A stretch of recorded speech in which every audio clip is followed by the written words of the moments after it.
ونؤمن به ونتوكل عليه أشهد أن لا إله إلا الله وأشهد أن محمدا تسليما كثيرا كثيرا أما بعد قال الله تعالى في كتابه الكريم أعوذ بالله من الشيطان الرجيم بسم الله الرحمن الرحيم يا أيها الناس إن وعد الله الحق ولا تغرنكم الحياة الدنيا ولا يغرنكم بالله الغرور قال أيضا قل متاع الدنيا قليل والآخرة خير لمن اتقى وقال النبي صلى الله عليه وسلم نعمتني مغبون فيهما كثير من الناس الصحة والفرق وقال أيضا إذا تبايعتم بالعينة وأخذتم أثناب البقر ورديتم بالزرع وتركتم الجهاد سلط الله عليكم ذلا لا تنزعه حتى ترجعوا إلى دينكم أو كما قال Nabi sallallahu alaihi wasallam. Bila hadirin jemaah salat maghrib yang dirahmati Allah SWT, bersyukur hari ini Allah SWT masih kasih sayangnya diberikan kepada kita, sehingga hari ini Allah mudahkan untuk menunaikan salah satu daripada perintah daripada Allah SWT, itu sholat dengan cara yang dicontohkan oleh Rasulullah SAW. Kekuatannya kita datang ke masjid menunaikan hak Allah ini adalah karena Allah Subhanahu wa Ta'ala sayang sama kita, sehingga ulama katakan seandainya ini semua manusia hijab-hijab mereka dibuka, maka mereka ini berhajat, sangat berkeinginan agar nikmat ini ada dalam diri mereka. Karena nikmat ini hadirin, ini nikmat yang akan membawa manusia ini bahagia, nikmat yang akan membawa manusia ini sukses, jaya di dunia dan di akhirat yang selama-lama. Dan ini nggak bisa lagi ditawar, sudah diputuskan sebelum 50.000 tahun dunia ini diciptakan oleh Allah Subhanahu wa Ta'ala. Tinta takdir telah kering, catatan amal telah tersimpan. Nah, maka Allah telah buat keputusan bahagia jaya manusia, suksesnya seorang manusia hanya ada dalam agama dan amal agama yang sempurna. Begitupun barin dalam surat Al-Baqarah Allah Subhanahu wa Ta'ala telah menerangkan kisah bapak moyang dan ibu moyang, istri daripada Adam alaihissalam. Ini ketika beliau ini sudah diperintahkan Allah, dilarang jangan mendekati buah khuldi, pohon khuldi, apalagi kamu memakan daripada buah khuldi, kamu akan menjadi seorang yang binasa, seorang yang dimurkai Allah Subhanahu wa Ta'ala. Maka pada saat itu hadirin, ini pintar, cerdasnya setan, licik. Maka dia goda, hai Adam, kamu kenapa nggak boleh makan buah khuldi sama Allah? Ya kan? Karena Allah tuh nggak suka kamu makan buah khuldi, karena khuldi itu kekal. Kalau kamu makan buah khuldi, kamu akan hidup kekal di atas, di dalam surga ini. Jadi makan aja tuh buah khuldi, kamu kan enak hidup di surga tuh selama-lamanya nanti gitu. Adam nih imannya kuat. Maka hadirin pada saat itu setan gak nyerah Pak. Setan menggoda Hawa. Kamu tahu nggak buah khuldi itu artinya apa? Buah khuldi itu artinya kekal. Jadi kamu tuh nggak boleh makan buah khuldi karena Allah nggak suka kamu kekal dalam surga ini. Maka kan kamu belum ngerasain, yang lain semua buah tuh udah kamu rasain. Maka pada saat itu hadirin, Hawa menggoda Bang Adam. Bang, ini kan semua buah udah kita rasain Bang, aku pengen Bang. Ini makanya lemahnya laki-laki kalau sudah Nah, kelitikin sama wanita. Nah, bisa lemes Pak kita, ya, dengan godaan wanita. Maka karena Hawa ini menggoda terus, ya, membujuk daripada Adam, maka termakanlah buah khuldi. Pada saat itu hadirin langsung terbuka pakaian kemuliaan surga. Jadi pakaian yang indah itu, mahkota yang bagus, pakaian kerajaan surga itu lepas langsung. Dipakai lagi, lepas lagi, dipakai, lepas lagi. Sampai 3 kali Pak. Akhirnya dia ambil pohon-pohonan dari surga untuk menutupi kemaluan. Nah pada saat itu hadirin di dalam surat ini Al-Quran di Al-Baqarah, Allah SWT berikan nasihat, bayan hidayah, bayan atau penerangan bekal. Kalau kamu nanti di dunia, maka pegang ini. Jadi Allah nggak bekerin tuh batu-batu mutiara, batu-batu yakut merah, zamrud, zabarzat, itu batu-batu yang sekarang Pak kalau dijual itu miliaran. Nggak dibawain, tapi diberi satu pesan saja. Dalam keadaan telanjang turun ke dunia, nggak bawa apa-apa. Maka pada saat Allah katakan kulnah bitu minha jami'ah. Kami berkata kepada Adam, ihbitu minha jami'a, pergilah kalian darinya atau dari surgaku. Fa imma ya'tiyannakum, maka apabila datang kepada kamu sekalian, kum di sini kata ulama tafsirnya adalah kalimatnya jamak. Jadi Adam, Hawa sampai kepada keturunan yang ada di hari kiamat, manusia terakhir. Fa imma ya'tiyannakum, apabila datang kepada kamu sekalian, mini dariku dari Allah, hudan, hidayah, jalan petunjuk, jalan agama. Faman tabi'a hudaya, maka barang siapa yang ketika diberi hidayah petunjuk oleh Allah SWT, maka dia ikutin. Faman tabi'a hudaya, barang siapa yang mengikuti petunjukku kata Allah, maka janji Allah akan Allah berikan la khaufun alaihim walahum yahzanun. Allah itu janji Allah Pak. Allah akan berikan kepadanya tidak ada rasa takut dan tidak pula mereka bersedih. Nah, itu tanda orang bahagia. Jadi kalau orang bahagia Pak, bukan berarti dia punya rumah mewah, tanah luas, uang banyak, istri cantik, rumah di mana-mana, bukan. Kalau orang bahagia Pak Dirin, di dunia dalam keadaan apapun dia tetap taat kepada Allah, dalam keadaan apapun dia tidak ada takut. Ada orang punya apa-apa Pak, kaya, ya, tapi takut miskin, takut hartanya habis. Ini namanya bukan bahagia, masih takut. Ada orang miskin, ini takut kaya, nggak ada, ya susah. Orang miskin takut kaya nggak ada, yang ada malah pengen kaya. Jadi orang miskin, ini kebanyakan hadirin, ini apa namanya, takutnya dalam keadaan dia dalam keadaan susah di dunia. Jadi orang miskin juga ada takutnya Pak. Jadi kalau orang bahagia Pak Dirin, itu orang yang ketika dia di dunia ini keadaan apapun, sehingga nanti di padang mahsyar ada pengumuman, wahai orang di manakah orang-orang yang dalam keadaan susah ataupun senang, maka dia selalu mengingatku, selalu taat kepadaku. Maka pada saat itu satu jamaah bangkit masuk surga tanpa hisab. Ada 3 golongan Pak. Yang pertama itu, yang kedua rijal, laki-laki yang tidak dilalaikan oleh jual beli. Terus orang yang menggunakan waktu malamnya untuk beribadah kepada satu jamaah. Semuanya itu 3 golongan itu masuk surga, baru dihisab orang-orang lain. Ini 3 golongan ini dimasukin. Terus 3 golongan dulu juga yang masuk neraka tanpa hisab.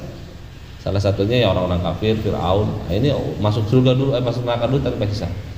Nah, baru penghisapan hari orang-orang yang lain. Pada itu. Jadi Pak Dirin, Nabi Sulaiman saja Pak Dirin, ini orang yang kayaknya nggak bisa sampai saat ini dikalahkan oleh manusia. Dia katakan hadza min fadli Rabbi. Semua ini adalah anugerah. Semua ini adalah fadilah, keuntungan dari Rabbku. Lia beluani untuk menguji aku. An ashkur, untuk menguji aku, bisa nggak aku menjadi orang yang bersyukur, yang taat kepada Allah. An akur, atau menjadi orang yang ingkar, berpaling daripada Allah SWT. Maka Bapak Dirin, Jadi Bapak Hadirin, intinya Bapak Hadirin, orang kalau mau bahagia jangan cari kebahagiaan selain daripada agama. Maka dia akan sengsara seperti ikan yang coba-coba mencari kebahagiaan seperti ayam. Saya pengen hidup kayak ayam di darat, lompat dia Pak. Karena sudah ditetapkan Allah bahagia lu itu di air gitu. Walaupun airnya butek sekalipun, tetap yang penting air.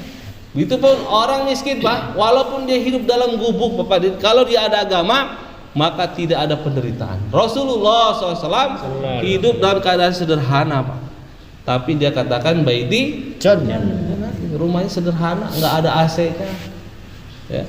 Kenapa? Karena kekayaan itu adanya di sini, di ghina, istighna. Istighna itu sifat tidak berhajat kepada orang, tidak berhajat kepada orang, tidak menginginkan harta orang lain, tidak tamak kepada dunia. Karena dunia Pak ini kalau buat orang takwa Pak itu dikatakan Allah sendiri yang mengatakan, "Qul wahai Muhammad, katakan mata'ud dunya." Dunia itu kecil. Mata'ud dunya qalilu wal akhiratu khairul limanit taqwa. Di dunia itu kecil dibandingkan akhirat bagi orang-orang yang bertakwa. Jadi kalau mau lihat takwa Pak, orang takwa cirinya lihat Pak, itu di hati dan perbuatannya ada nggak kecintaan kepada dia. Jadi ciri takwa itu seperti itu salah satunya. Dan Pak hadirin rahmatullah SWT, jadi ini intinya Pak iman. Ya, apa itu iman? Iman itu yakin. Yakin itu apa? Yakin itu adalah menzohirkan yang gaib dan menafikan yang nampak. Yang nampak ini bohong semua. Seakan-akan kalau sahabat itu yang nggak kelihatannya sudah kelihatan, surga sudah depan mata, ya kan? Akhirat sudah depan. Dan ini pasti Pak, pasti nggak bisa ditawar lagi. Mau tidak mau, suka tidak suka, kita bakal merasakan. Dan itu hanya bisa dilihat pakai ini. Jadi iman ada dua iman, ada iman basoroh, ada iman basir. Iman basoroh itu iman pakai ini nih, pakai duit, pakai ini mata. Ini sekarang Pak, kalau satu orang kampung Pak, saya undang besok sholat subuh berjemaah, saya kasih beras 2 karung, datang semua nggak Pak? Tahu Bapak, datang Pak ya. Karena apa? Ada berasnya. Padahal Allah Subhanahu wa Ta'ala sendiri yang menjanjikan orang yang sholat berjamaah subuh pahalanya khairud dunya. Itu sholat 2 rakaatnya doang tuh. Pahalanya seakan-akan sholat semalam. Tapi karena iman basirohnya nggak ada, nggak pakai ini matanya Pak, mata ini maunya duit. Dari sini Pak berangkat orang kerja ke Jakarta hujan-hujanan, gajinya cuma 2 juta jadi office boy, berani Pak setiap hari. Kenapa? Ada duitnya tiap bulan. Ada duitnya. Padahal paling kayak nih Aisyah nih, ntar coba kita lihat. Apalagi hujan susah Pak, dipanggil Allahu Akbar, Allahu Akbar. Artinya Allah Maha Besar, Allah Maha Besar. Orang dengar, orang tahu, bahkan dia lihat TV Allah Maha Besar, tulisannya Allah Maha Besar, ya kan? Nggak bisa datang Pak, ya kan? Karena hatinya ini tidak ada Allah. Maka Pak Dirin itu pernah sering kita dengar tuh ada hadis qudsi bilang, wahai Muhammad, sesungguhnya aku telah mewajibkan sholat 5 waktu ke atas umat, dan aku berjanji kata Allah bahwa barang siapa yang menjaga sholatnya tepat pada waktunya, pasti akan aku berikan surga dengan jaminan. Dan barang siapa yang nggak menjaganya, maka tidak ada jaminan ini baginya. Jadi di situ dibilangnya di awal waktu, bukannya berjamaah, bukan juga di masjid. Kenapa Pak? Yang pertama, karena di awal waktu itu tanda, ciri ketaatan seorang hamba. Jadi kalau dipanggil pada itu nggak pakai entar, entik gitu. Engke kalau ada orang sini mah engke weja gitu.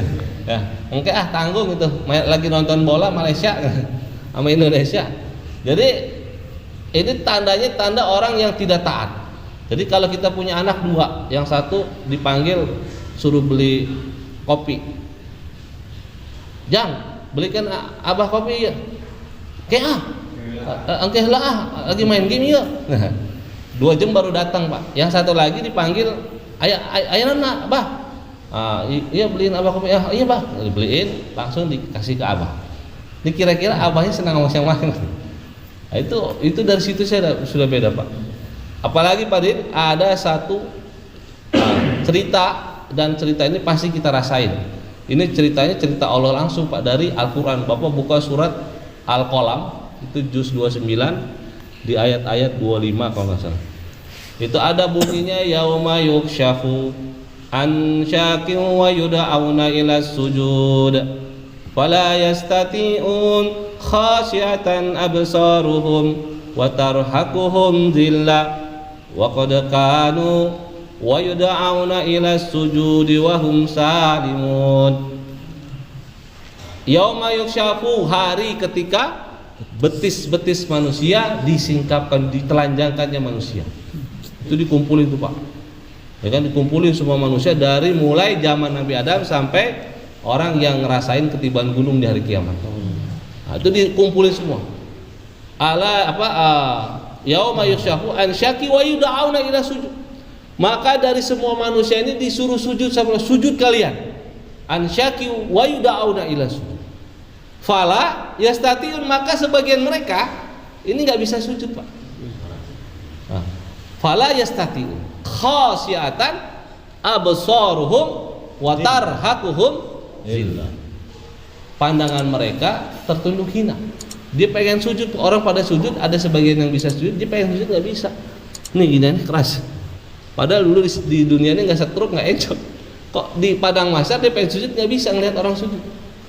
Wa absaruhum, pandangan mereka tertunduk hina, malu. Kenapa nih? Resah tuh. Wa absaruhum wa tarhaquhum. Kata Allah diterangkan, wa qad kanu, sungguh dulu di dunia, wa qad kanu wa yud'auna ila sujud, kami panggil mereka, kami seru, kami ajak mereka dengan seruan sujud, mereka enggak mau. Fala wa qad kanu wa yud'auna ila sujudi wa hum salim. Padahal di dunia dulu dalam keadaan salim, sejahtera, sehat badannya, ya. Nah, hadirin, ini ayat itu ditafsirkan sama seorang sahabat yang telah diangkat oleh semua para sahabat sebagai imamnya para penafsir Al-Quran, namanya Ibnu Abbas. Dan Ibnu Abbas ini Pak Din, itu diberikan doa khusus sama Rasulullah, dipegang kepalanya, pegang dadanya, ya Allah berikanlah kefahaman kepada Ibnu Abbas tentang isi Al-Quran. Dia menafsirkan bahwa cerita atau kisah atau kabar berita itu yang tadi wa absaruhum wa tarhaquhum zillah, itu adalah orang-orang yang dulu di dunia dipanggil azan nggak mau datang, dipanggil azan nggak mau datang, padahal sehat badannya, sejahtera, ya kan, salim, selamat, sehat, duitnya banyak, nggak ada uzur untuk bisa meninggalkan sholat berjamaah. Padahal itu adalah syaratnya cuma 2, apa? Sakit dan ketakutan. Takutnya juga bukan takut ngutang, bukan takut dikejar sama debt collector. Takutnya takut bencana. Zaman sahabat Pak, perang Badar itu perang yang memang banjir darah. Habis-habisan Rasulullah perang Badar, sampai sudah nyerah Rasulullah tuh, doa nangis-nangis minta sama Allah, sampai ngambek kalau bahasa kita mah, ya anak bontot namanya juga, nabi terakhir kan.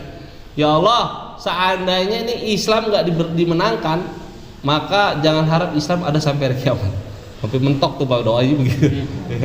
Orang cuma 313, lawannya ribuan orang lengkap. Sahabat pada saat itu posisinya dalam keadaan puasa, makannya cuman korma, pedang buntung, ya, lawannya senjata lengkap. Itu sahabat yang lain, wah Rasulullah ini bakal kalah, nggak bakal. Tapi Rasulullah yakin dengan nusrah ghaibi. Itu Pak, pada saat itu tetap Rasulullah menjaga sholat berjemaah. Ada namanya bab sholat dalam perang. Yang depan takbir Allah, yang depan ruku, yang belakang siap-siap megang panah. Ada tuh namanya sidratul apa ya, para sholat itu. Sekarang kita perang juga enggak, berjamaahnya kagak, ya. Perang enggak Pak ya kan? Dipanggil azan 5 waktu kagak datang. Dulu Pak ada seorang sahabat namanya Abdullah bin Umi Maktum. Nah itu dia kan buta, kalau jalan ke masjid itu ngelembet pakai tali simpul di sampai bimbing ke masjid. Maka kata beliau ini minta rukso, ya Rasulullah, saya ini kan buta, ya kan? Saya buta, terus saya ini minta keringanan, boleh nggak saya salat di rumah? Gitu. Dia bilang gitu, boleh nggak saya salat di rumah?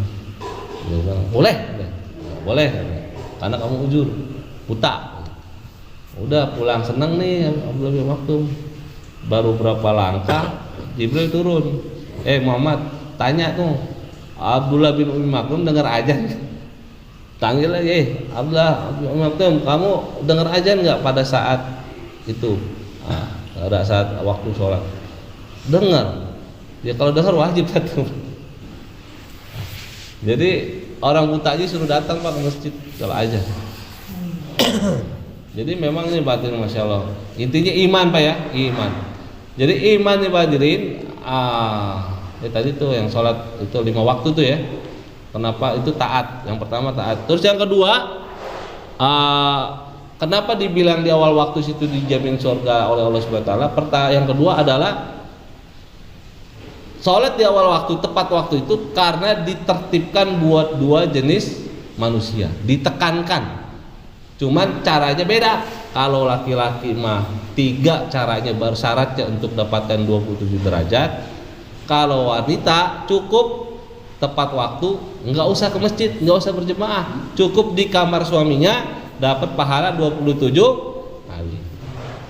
Ya kan? Sampai dia ngedorong, "Pak, iya enggak sholat, udah waktu azan, sholat ke masjid, dapat pahala 1, jadi 28 derajat." Jadi kalau laki-laki Pak cuma 3, harus 3. Saya mau sholat di rumah sama bini, sama istri, sama anak, ya kan? Cuman berjemaah di rumah, tapi nggak di masjid. Pahalanya dapat nggak 27? Kenapa nggak dapat? Karena nggak ada 3 syarat itu. Cuman dia dapat doang pahala sholatnya 2 orang laki-laki dengan diimami salah seorang di antaranya, maka mendapatkan, apakah itu lebih baik daripada sholatnya 4 orang secara sendiri? Sholatnya 4 orang dengan dilakukan diimami salah seorang di antaranya lebih baik daripada sholatnya 8 orang sendiri. Jadi harus 3 Pak, baru dapat 27 derajat. Bawa ini nih, bawa wudu dari rumah, asyhadu alla ilaha illallah wa asyhadu anna muhammadan abduhu, baru sampai selesai 8 pintu surga kebuka. Langkah pertama guguri dosa, langkah kedua diangkat derajat di surga. Langkah ketiga dihitung pahala. Masuk masjid, Allahumma ftahli abwaaba, dapat rahmat. Pulang ke rumah dapat rahmat. Orang di rumah kena rahmat. Jadi inilah makanya hari ini Pak Dirin. Jadi kenapa kita lemah dalam apa perkara-perkara seperti ini? Karena hari ini iman kita lemah. Iman kita ini basiroh, mata batin kita ini masih hancur, rusak Pak, rusak. Makanya sahabat Pak Dirin itu 13 tahun dididik oleh Rasulullah sallallahu alaihi wasallam tentang perkara iman, tauhid Pak. Karena orang yang imannya benar itu sudah jelas Pak, dijanjikan sama Allah bakal bahagia. Alladzina amanu walam yalbisu imanahum bizulmin ulaika lahumul amnu wahum muhtadun.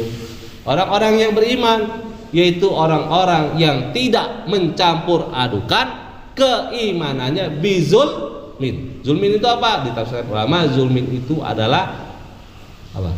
Kesyirikan. Meyakini ada kekuatan, ada Rabb selain Allah. Bizulmin.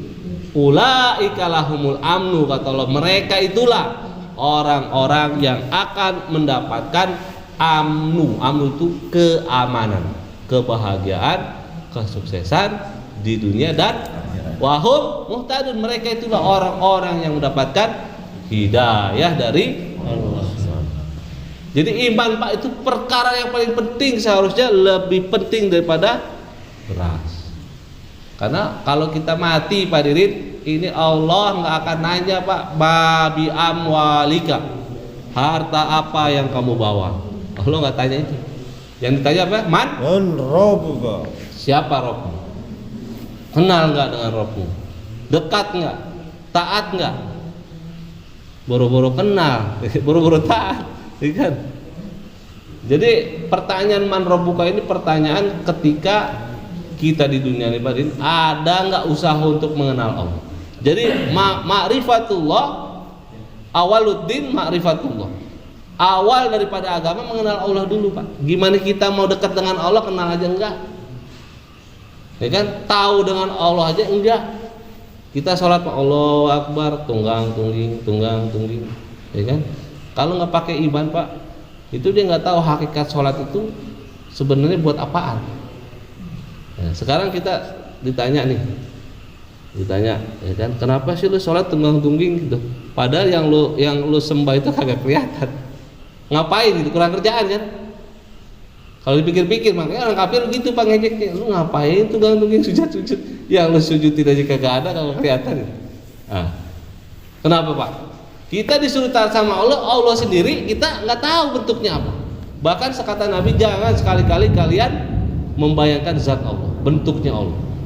Jadi yakin aja udah. Kenapa? Karena nanti pada seorang yang beriman menahan nafsunya, ya kan? Menahan ketaatannya hanya untuk kepada Allah. Dia masuk surga Pak, ada satu kenikmatan yang dimana kenikmatan akan mengalahkan semua kenikmatan surga. Ketika dia berjumpa dengan Allah. Pada saat itu Pak, bidadari yang paling enak istri kita sekalipun Pak, itu kalau jadi ratu bidadari itu hilang semua Pak. Kenapa? Karena ketika itu dia merasakan nikmat yang dia belum merasakan di dunia dan di akhirat. Kalau cuma main sama istri, ya kan, cewek-cewek, terus makanan enak di dunia itu dijelasin semua. Cuman berjumpa dengan Allah nih ya, belum dia rasain. Nah, jadi makanya ini perlu Pak kita. Nah, makrifat ini Pak Dirin, ini memang harus didasari dengan hati. Maka hati ini Pak Dirin, di ulama katakan seperti apa? Hati ini seperti wadah. Kalau diisi kopi gelas, tek, penuh, dipecahin, prang, coba keluar. Nah, ada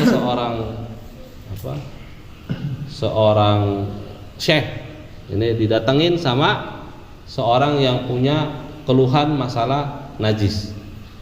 Dia bilang, Syekh, sumur saya bau bangkai. Dia bilang gitu. Terus ngilangin baunya gimana ya Syekh? Oh, gampang. Kamu ambil itu sumur 10 ember, buang airnya. Nah, lalu dia bilang, oke, pulang, dia ambil 10 ember. Ternyata masih bau juga, ngadu lagi, Syekh masih bau. Coba buang 30 ember. Dibuang sampai 50 ember Pak. Masih bau juga, ngadu lagi, Syekh masih bau 50 ember juga. Wah, ini pasti ada masalah. Nah, dia bilang, terus di dalam sumur kamu itu ada bangkai enggak? Ada. Dia dibuang belum? Ya belum dibuang, enggak pakai hilang itu bangkai. Buang dulu bangkainya, baru angkat air. 10 juga kelar gitu. Nah, begitupun hari ini Pak Dirin, Allah ini enggak mau masuk Pak ke sini. Kalau di hati kita ini ada kecintaan kepada ad-dunya ujifatun wa talibuha kilabun. Kilabun, bukan kolbun itu artinya hati. Tapi kalau kilabun itu, kalbun itu artinya guguk. Ad-dunya'u jifatun, dunia itu bangkai. Wa talibuha, yang mengejar-ngejarnya, yang ngejar-ngejar ya, yang ngejar itu dengan rasa tamak, rakus sampai lupa pada perintah Allah adalah gugup. Jadi hina Pak. Makanya kalau orang yang nggak tahu maksud tujuan dunia, maka dia nggak pakai itu ilmu dalam mencari dunia. Man aradat dunya fa alaihi bi ilmi, man aradat akhirah fa alaihi bi ilmi, man aradahuma fa alaihi. Jadi barang siapa ingin dunia harus dengan ilmu agama. Jadi dapatkan dunia dengan tidak cara yang asal-asalan. Ini ada yang hak, ini ada yang batil, ini ada yang ini. Jangan diembat semua. Karena nggak pakai ilmu nyari dunianya, Pak. Tapi kalau orang nyari dunia dengan ilmu, maka nanti dunianya menjadi akhirat. Dari nilai ibadah. Begitu Pak Din rahmati Allah taala. Jadi iman Pak ini harus diusahakan. Sahabat mengusahakan itu 13 tahun itu memindahkan kalimat la ilaha illallah itu dari mulut sampai ke hati sejengkal jaraknya. Butuh waktu 13 tahun. Kita butuh gelar sarjana itu makan waktu SD 6 tahun, 3 tahun SMP, SMA 3 tahun, S1 4 tahun, berarti 16 tahun mindahin tali toga doang. Dari kanan, jadi sarjana ya kan. Ujung-ujungnya nganggur. Ujung-ujungnya jadi tukang ojek. Padahal udah ngeluangin waktu, udah ngeluarin duit bapaknya tuh, nguliahin dia, ya kan? Nggak ada jaminan, Pak. Ya, sekarang sudahkah kita usaha memindahkan kalimat la ilaha illallah ini dari mulut ke hati dengan berapa waktu, berapa lama? Sahabat 13 tahun. Sudahkah kita sehebat sahabat? 13 tahun. Hari-hari Pak ngomongnya iman bersama Rasulullah. Gurunya Nabi lagi. Guru kita siapa? Gak jelas. Guru kita siapa? Belajar iman. Gak jelas Pak. Mursyid kita siapa? Gak ada. Tapi masih main-main inilah, Masya Allah. Main-main Pak. Ya kan? Gimana iman mau masuk? Jadi sahabat nih Pak, makanya mereka dijadikan Allah SWT the best example for ummah. Jadi sebaik-baik sampel, sebaik-baik contoh buat umat itu sahabat. Kenapa sahabat? Mereka telah mampu amalkan agama karena mereka memiliki iman yang sempurna. Agama taruh di sini, dunia taruh di sini. Ketika ada masalah, yang dibuang dunia. Ini jangan sampai satu, dijunjung tinggi-tinggi agama. Hari ini kita padain agamanya taruh di tangan, dunianya taruh di sini. Kita kepleset Pak, yang dipegang dunia jangan sampai jatuh, agama buang dulu. Astaga. Hari ini begitu Pak. Saya tahun 2006 Pak, 2006 pergi ke kampung sawah semua. Makomi Pak Muslihuddin. Pak Muslihuddin makominya sana kampung sawah di Pondok Gede Selatan. Datang ke sana Pak Dirin itu masuk ke kampung Betawi Kristen. Ke gereja pakai peci, ke gereja pakai koko, pakai sarung. Terus kita khususi silaturahmi ke RT. RT-nya bilang, "Pak, saya masih Islam. Tapi 9 tahun saya setiap minggu ke gereja." Geblek banget tuh. Setiap minggu saya tiap minggu Pak, udah 9 tahun saya ke gereja, katanya bangga banget lagi. RT itu Pak bilang itu. Nah, Islam Pak, rukun imannya cuma 6. Kalau Kristen 10 Pak, katanya. Pak, dalam waktu teman saya Pak pulang khusus ngadu sama Amir nangis ngelihat orang model gitu. Gitu ya. Jadi Pak Dirin, inilah mungkin Pak suatu saat bisa Pak kampung kita seperti itu. Karena agama nih Pak, ibaratnya kalau ibadah saja itu cuman bertahan kalau main bola mah. Bertahan. Mungkin kita kuat, nanti generasi kita nggak tahu dah. Contohnya sudah ada. Siapa? Di mana? Cordoba. Itu Cordoba itu Pak dulu Islamnya kuat.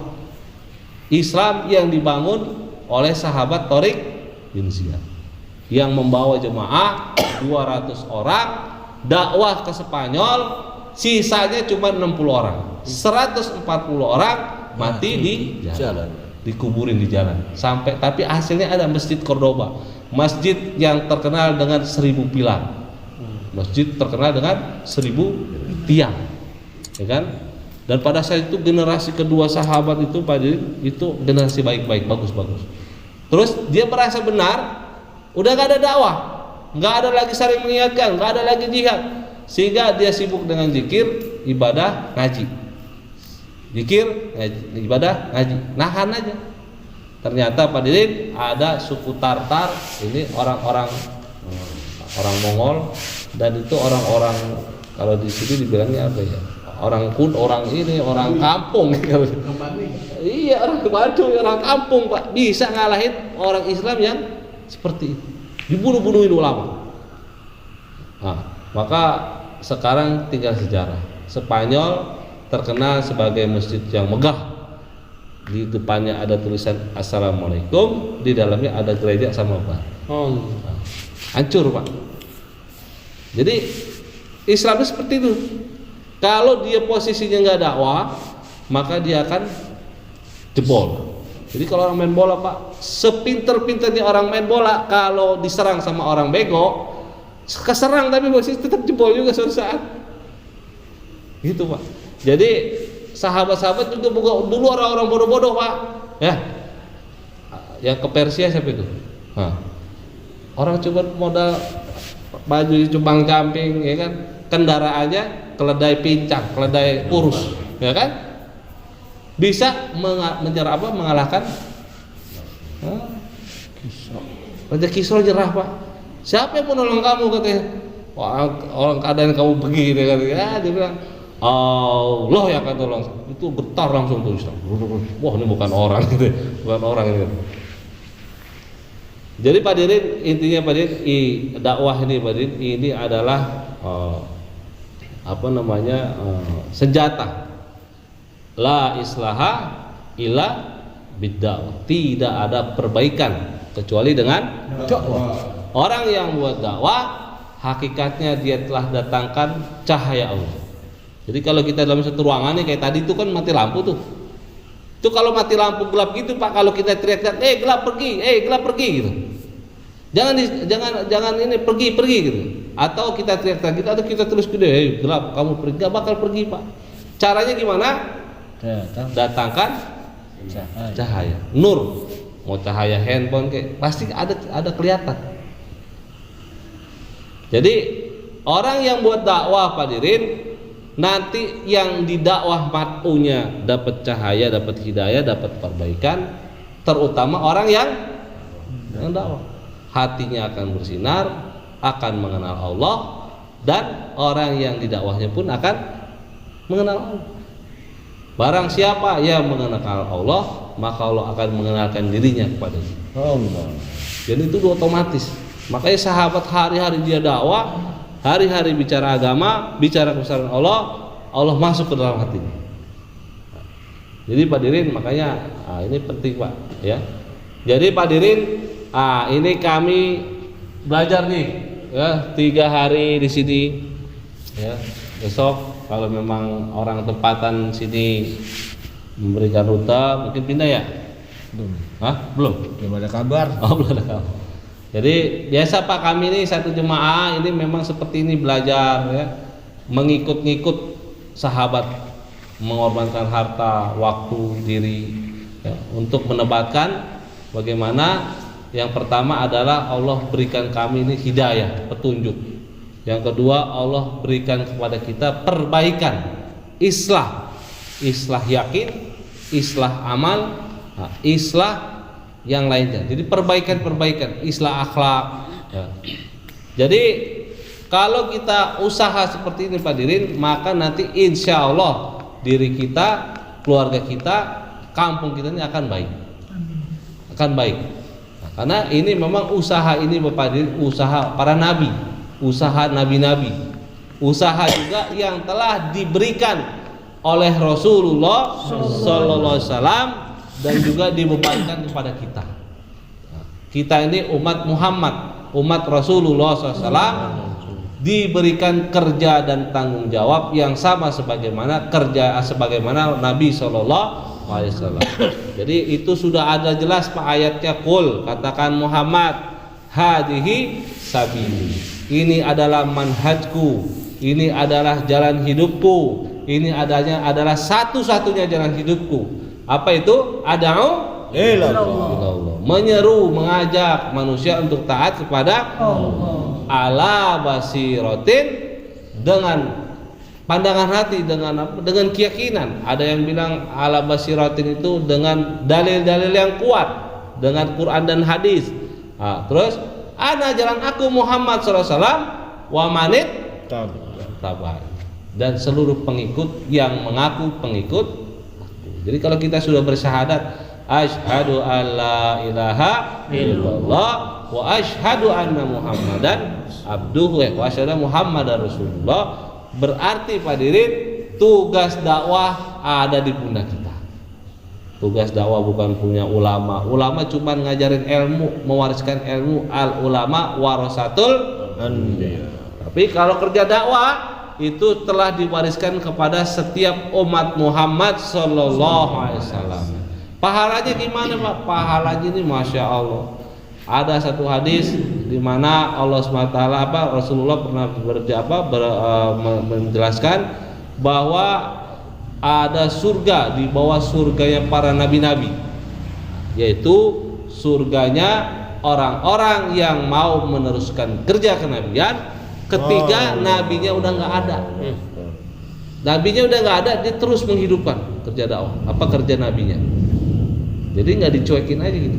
Terus Nabi Musa dikabarkan oleh Allah, wahai Musa, nanti di akhir zaman akan ada satu kaum yang mereka membawa agamaku dari bukit ke bukit yang lain, dari kampung, dari negeri ke negeri yang lain. Mereka membawa agama, maka dia akan mendapatkan pahala sebagaimana pahalanya para nabi-nabi. Banyak pahala. Wa takum minkum ummatu yad'una ilal khair. Hendaknya ada di antara kamu sekalian, kata Allah, sekelompok, segerombolan, satu jemaah. Terus mengajak manusia mengajak yang ma'ruf, wa yanhauna 'anil munkar, mencegah dari yang munkar, wa ulaika humul muflihun. Mereka itulah orang yang beruntung. Beruntungnya menurut Allah kira-kira gimana Pak? Bukan menurut Jokowi nih, menurut Allah. Ya kan? Kalau Allah udah bilang beruntung gimana? Ya mau Allah, beruntungnya mau gimana ya kan? Mau beruntungnya lo banyak dosa terus dimasukin surga, bisa aja kan, beruntung kita namanya. Namanya beruntung gitu Pak. Beruntung itu ada satu yang kita nggak diduga-duga. Wah, tahu-tahu posisinya emang nasib kita beruntung ya kan? Tahu-tahu kita diangkat mantu jadi orang kaya, beruntung kita kan gitu. Namanya juga beruntung, padahal nggak ada basic orang kaya kita mah, emang darah miskin gitu, darah melarat. Ada orang suka sama kita, diangkat kita jadi orang kaya, beruntung kita beruntung. Nah begitupun Allah, kita banyak dosa, banyak dosa, keluarga juga kagak jelas dari kiai apa bukan, ikut dakwah Pak, ya kan? Buat Allah karena memang udah jadi, lu bakal orang beruntung kalau ikut dakwah kan gitu. Allah angkat kita dari tempat yang ini, kita diangkat sama Allah ke surga. Bisa-bisa aja ya orang namanya Allah yang menjanjikan kita beruntung. Wa ulaika humul.